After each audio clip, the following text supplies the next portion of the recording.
নমস্কার বন্ধুরা, মালার রান্নাঘরে আপনাদের সবাইকে স্বাগত। আজকে একটা বড় তেলাপিয়া মাছ কিনলাম। এই মাছটাই আজকে রেসিপি বানাতে চলেছে।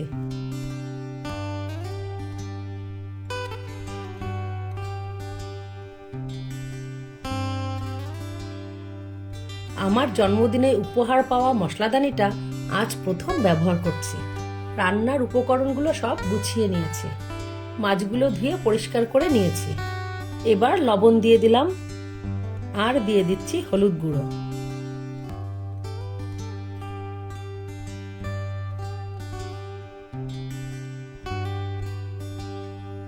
কড়াইতে সর্ষের তেল দিয়ে দিচ্ছি মাছ ভাজার জন্য।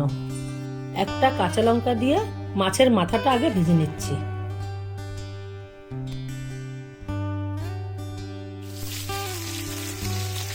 এবার একে একে মাছগুলো সব ভেজে নেব।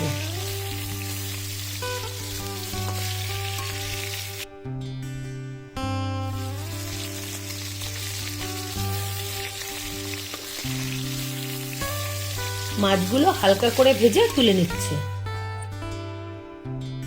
আমার ভিডিওগুলো যদি আপনাদের ভালো লাগে তাহলে অবশ্যই লাইক, কমেন্ট, শেয়ার করতে ভুলবেন না।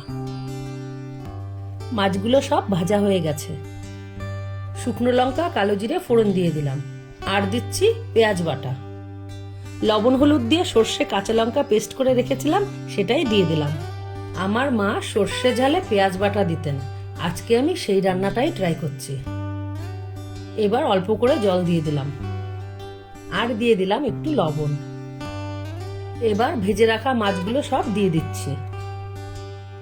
আমার মায়ের হাতের এই রান্নাটা আমাদের সকলের খুব প্রিয়। চেরা কাঁচা লঙ্কা আর ধনিয়া পাতা কুচি দিয়ে দিলাম। আমার রান্নাটা হয়ে গেছে, খুব অল্প সময় লাগে এই রান্নাটা করতে।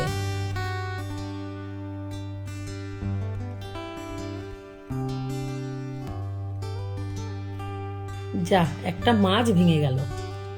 তৈরি হয়ে গেছে তেলাপিয়া মাছের ঝাল। আপনারাও বাড়িতে বানিয়ে দেখবেন।